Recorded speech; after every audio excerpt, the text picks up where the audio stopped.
अब मैं दावत ख़िताब दूँगा आज की इस तकरीब के सदर आज़ाद जम्मू कश्मीर जनाब सरदार मोहम्मद मसूद खान को तशरीफ़ लाएँ और इज़हार ख़ियाल फरमाएँ। कश्मीर राजा फारूक हैदर खान साहब, सैयद शौकत साहब Shah minister AJK government, Chaudhry Mohammad Saeed, honourable Abdul Rashid Turabi अमीर Jamaat Islami Azad Jammu and Kashmir,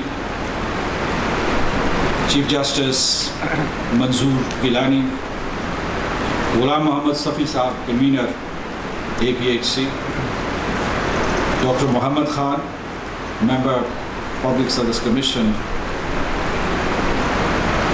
vice chancellors, secretaries, academics, Hurriyat leaders, students, ladies and gentlemen, Assalamu alaikum. The subject given to me is stratagem for winning a favorable global response on the issue of Jammu and Kashmir. Before I speak on the subject, I just want to underline one point. Those who are speaking up for Kashmir in any part of the world, whether they are in IOK, Indian Occupied Kashmir, in Pakistan, in the diaspora community, all over the world, they are being targeted from within and without. And this is also something that we have to counter. Therefore, stand firm, because particularly the ones who would hold the flag of Kashmir high, they would become targets of the Indian intelligence agencies, their entire political leadership, their bureaucracy, and also they would like to influence constituencies within Pakistan and Azad Jammu and Kashmir. Let me also congratulate Dr. Muhammad Khan, Mr. Muhammad Idris Khan Abbasi, Mr. Muhammad Idris Abbasi, Secretary Kashmir Liberation Cell, for constituting Policy and Research Forum. This is a very important development, because when I assumed the presidency of Azad Jammu and Kashmir, I had conversations with Raja Farooq Haider Sahab, and I said that this state doesn't have a think tank. That when people sitting in Washington or Brussels or London, they want to look up for information in regard to Kashmir, they do not come to Muzaffarabad. They do not go to Islamabad. They go straight to think tanks all around the world. And let me tell you that Indian think tanks are very active, and they're producing malicious material against Pakistan, against the people of Azad Jammu and Kashmir. And we did not have a voice to defend ourselves. But now we have this think tank, and it's a very good initiative. I would also like to say that, but this is a beginning. Let's not sit on our laurels. And as somebody mentioned, Dr. Muhammad Khan is a very dedicated and committed academic, and we are optimistic that in the months and years to come, he will refine this forum and make it into a state-of-the-art think tank. While the Prime Minister was speaking, he just whispered into my ears that it's not just one stand-alone think tank that we're going to have, that it would be replicated in the universities, the 5 universities that we have in Azad Jammu and Kashmir. And there we need fuller participation of the vice chancellors, of the academic bodies, and most importantly of the students. Let me also pay a tribute to the APHC leadership and young men and women of Kashmir, who despite all the odds are waging the struggle against the Indian occupation forces. India is an occupier of that territory, and they are using all sorts of brutalities to intimidate the people of occupied Kashmir into submission. But our people there, our brothers and sisters, are defiant. Since this is an academic setting, it is, as the Prime Minister said, it is not essentially a political setting. Therefore, remaining within the framework of the topic that has been given to me, let me identify the causes of the oppression in Jammu and Kashmir, in the Indian occupied Kashmir. And let's eliminate all other possibilities logically one by one. Is Pakistan responsible for them? No. Is the United Nations responsible for them? No. India solely is responsible for coercion in the Indian occupied Kashmir. Let's be very clear about it, because we start criticizing ourselves. We start criticizing the victims, for God's sake.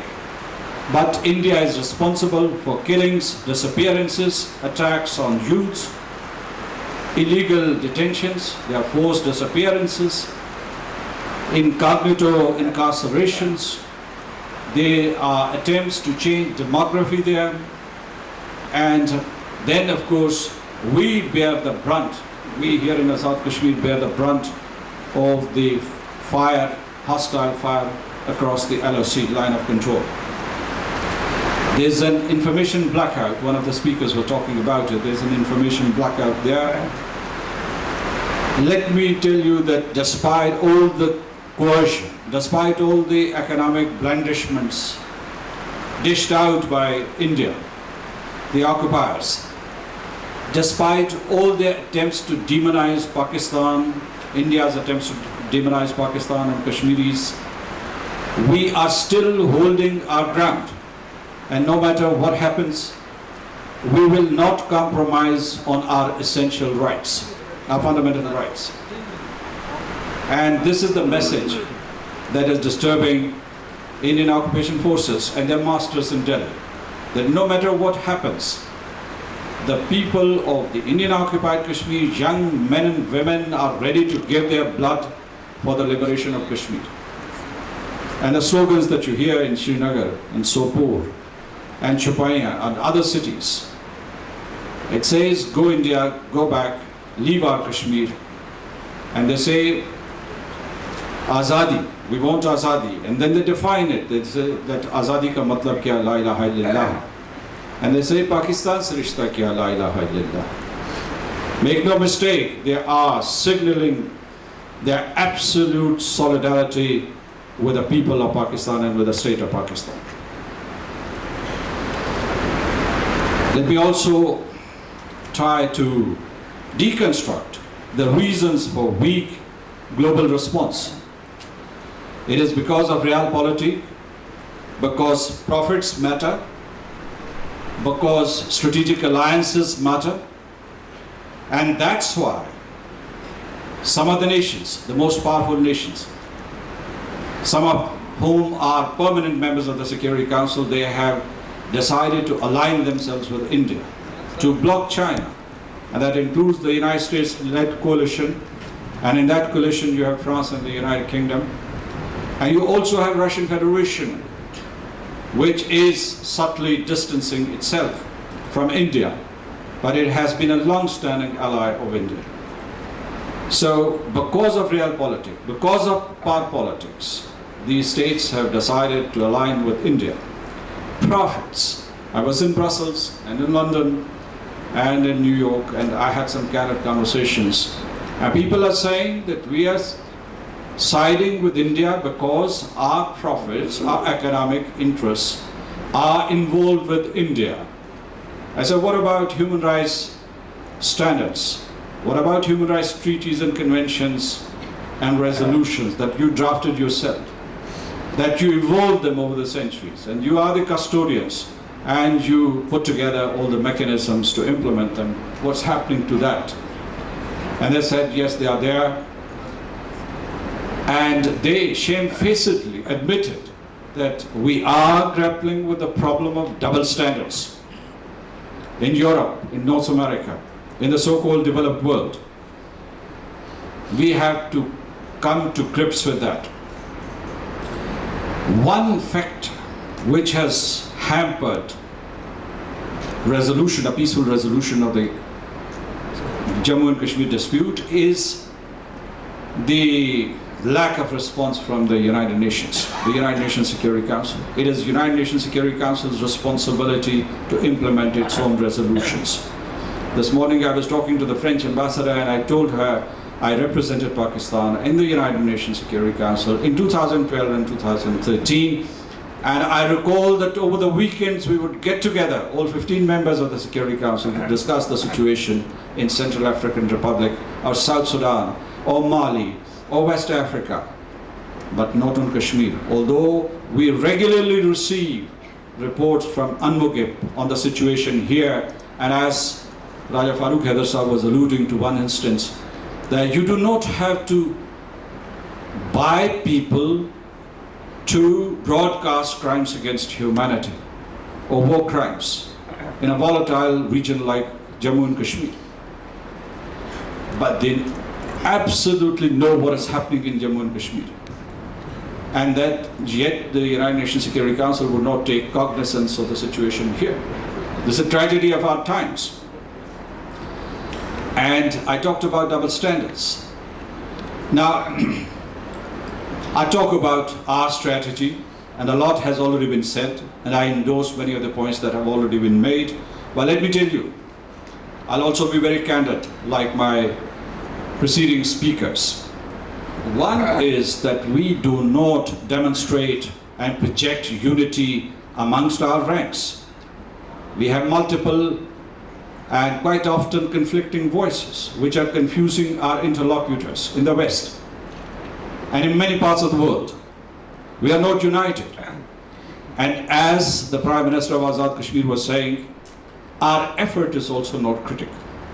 He was giving a statistic that thousands of broadcasts were devoted to internal political issues. But not many substantive programs were done on Jammu and Kashmir. And yet, this tragedy is unfolding in a territory which is legally, historically, and in accordance with international law, is part of your state, such as the apathy. So while we criticize others, while we are thinking of mobilizing the international community and getting international response and global response, let's have a bit of introspection. Let's try to understand what is going wrong that with our own policy, that while our brothers and sisters are giving their lives, we do not have that kind of reaction and response that we should find in our national discourse. How much time the heads of the political parties in Pakistan are devoting to the resolution of the Jammu and Kashmir dispute, or to the condemnation of human rights violations, gross and consistent human rights violations in Indian occupied Kashmir. Let me tell you, there was this gentleman called Mr. A.G. Noorani, he was here. And there was a book fair, and I was one of the panelists. And other fellow panelists, they were very suave, and they were talking about high politics, and they were talking about diplomatic solutions.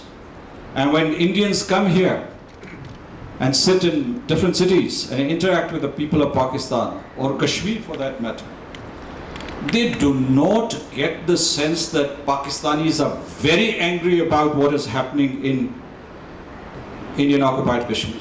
At least, for God's sake, project your anger, project your renunciation of what is India doing it, project your denunciation of what India is doing, condemn it.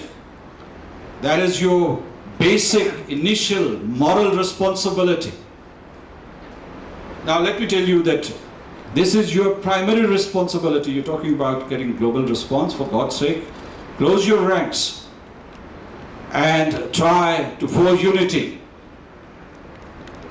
and single-mindedly follow the agenda of the completion of the state of Pakistan and promotion and protection of the rights of the people of Indian occupied Kashmir, and use all the diplomatic or political methods that you have in your repertoire to save your brothers and sisters from the repression of the Indian occupation forces. Second, I think some speakers alluded to it, but they did not dilate on it. But let me elaborate. I'm very blunt about it. I've been talking about it quite frankly and candidly. I said that bilateralism, or the bilateral approach to the Jammu and Kashmir dispute, was a fatal mistake. Because when we made that decision when we were psychologically weak. Our troops, the troops of Pakistan, were imprisoned by India. But let me tell you, since then, India has exploited bilateralism, and this, I've said many times, this track has been totally unproductive. Because India has dissimulated, it has deluded you, and it has acquired veto on two things. One is the agenda of the bilateral talks. And as I mentioned to multiple audiences, that the core issue of Jammu and Kashmir between the states of Pakistan and India has been reduced to 1/10 of the agenda. And the second is that they have veto over the timetable. These infructuous talks will take place when India pleases. When it doesn't please India, they would say that I refuse to come to the negotiating table. I refuse to come to the negotiating table because you're terrorists or you're abetting terrorists. So we have to go back to the international forums. And we start with the United Nations Security Council. But that's not all. It's the General Assembly, it's the United Nations Secretary General, it's Human Rights Council, it is the European Parliament, it is Organization of Islamic Cooperation. To all my friends, I would say, for God's sake, don't trash the Organization of Islamic Cooperation. Don't trash Ummat Muslimah, for God's sake. Because since 1990, in whatever form, they are standing with you. They stood by you. And every year they face pressure from India to dismantle OIC contact group on Jammu and Kashmir, not to include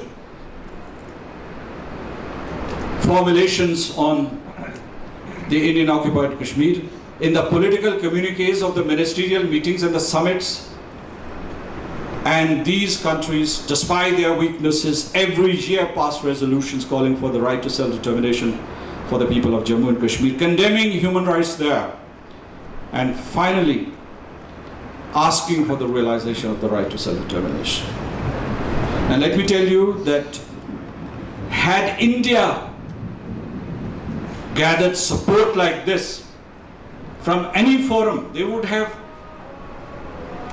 थोड़ा सा इजाज़त दीजिए, इसके बाद मैं वैसे भी मुख्तसर करूँगा, हमारा एक और इवेंट है.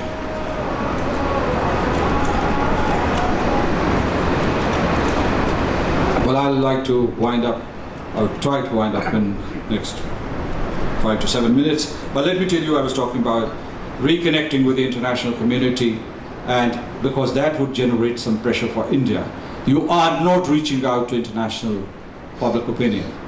And that's one of the weaknesses in your strategy. You've asked about the stratagem. That is one of the biggest weaknesses of your strategy.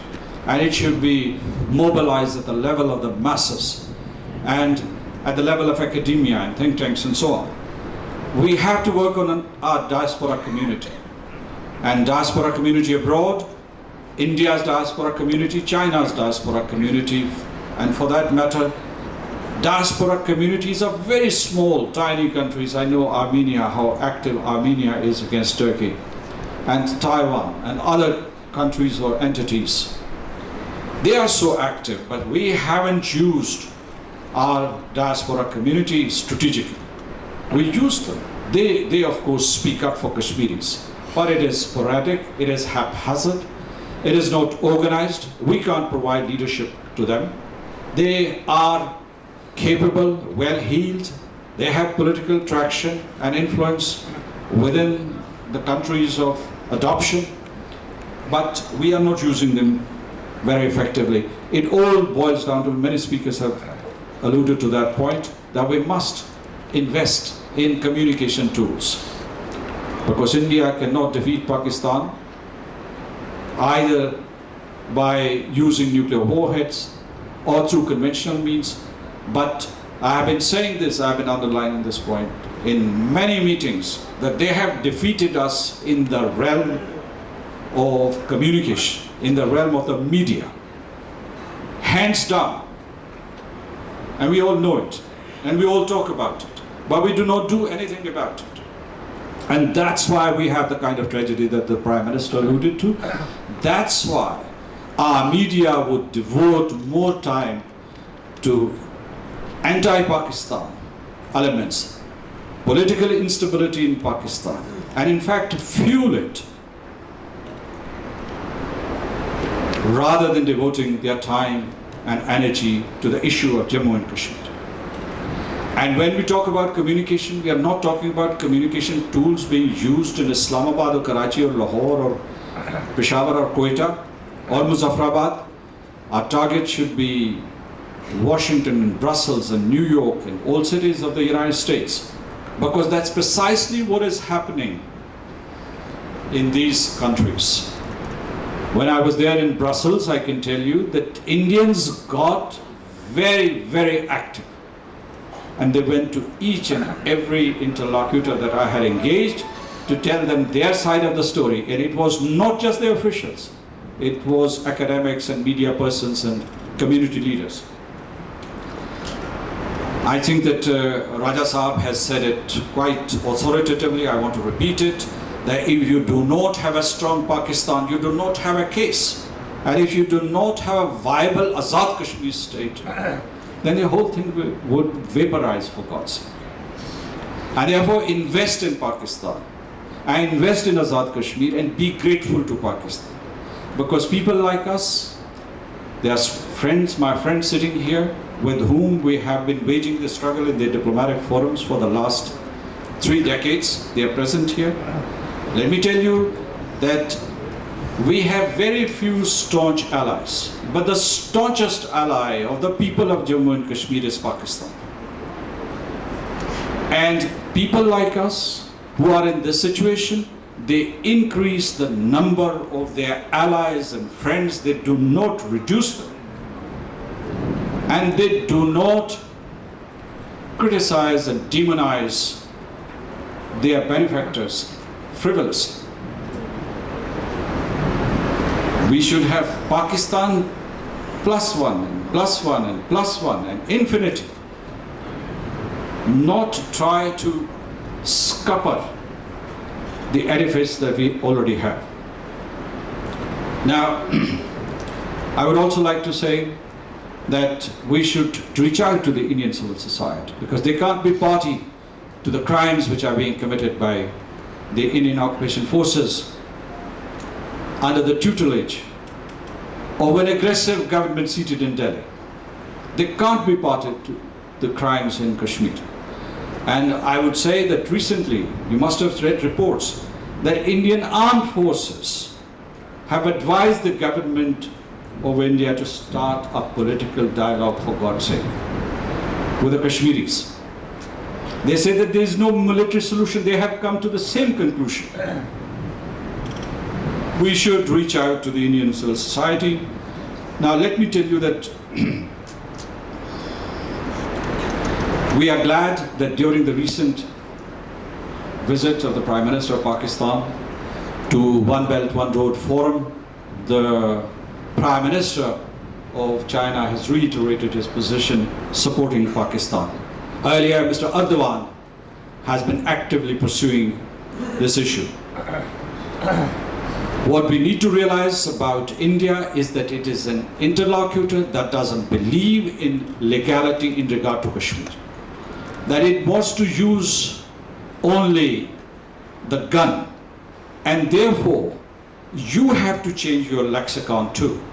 Because when you talk about international law, when you talk about legality of the, or the legitimacy, or what the UN Security Council resolutions prescribe or do not prescribe, you do not have any echo or resonance in India at all. None whatsoever. And here you have a dilemma, and you have a non-responsive global community. And how do you deal with this predicament? At times it sounds as if we are pursuing a monologue. We are speaking to ourselves, this audience itself. This audience. Is there one person sitting here who thinks that the UN Security Council resolutions should not be implemented? We are preaching to the choir. We are preaching to talking to the converted, for God's sake. And we hold such meetings day in and day out. I don't know what we're trying to do. Our position is already very well known. It is consolidated, for God's sake. We have to reach out. We have to counteract the conspiracies that are unleashed by our enemy. I think that I talked about the lack of national unity. I would say it is high time that we try to synchronize our positions.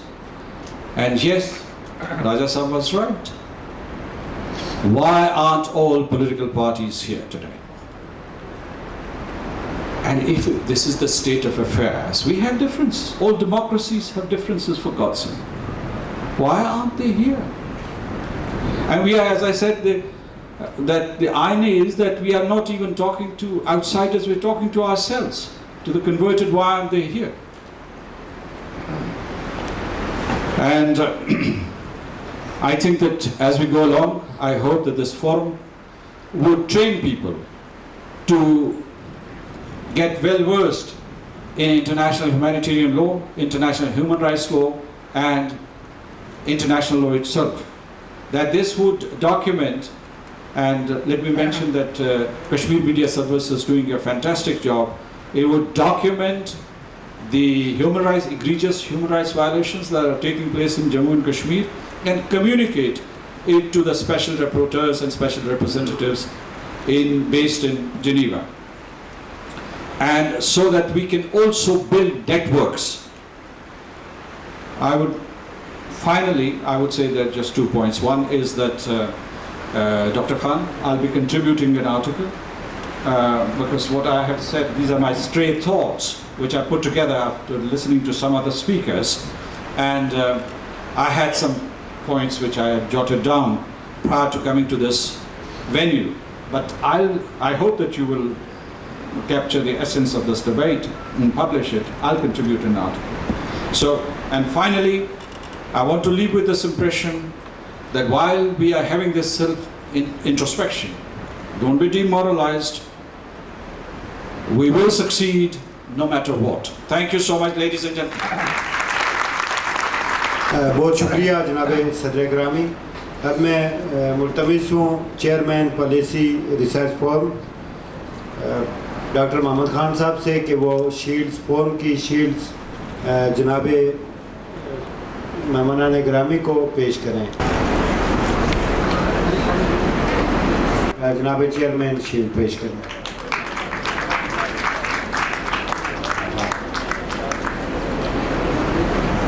अमीर जमात इस्लामी आज़ाद कश्मीर से कि वो stage पे तशरीफ़ लाएँ group photo के लिए 20 minute. Please sir सामने देखें। डायरेक्टर कॉलेज और DPI फीमेल अगर यहाँ मौजूद हैं तो वो भी तशरीफ़ ले आएँ, उन्हें इस प्रोग्राम के बारे से रिपोर्ट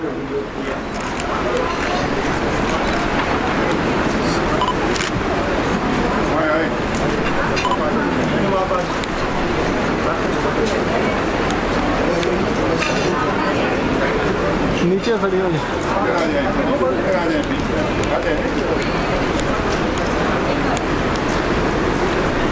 सर, प्लीज सर सामने देखें।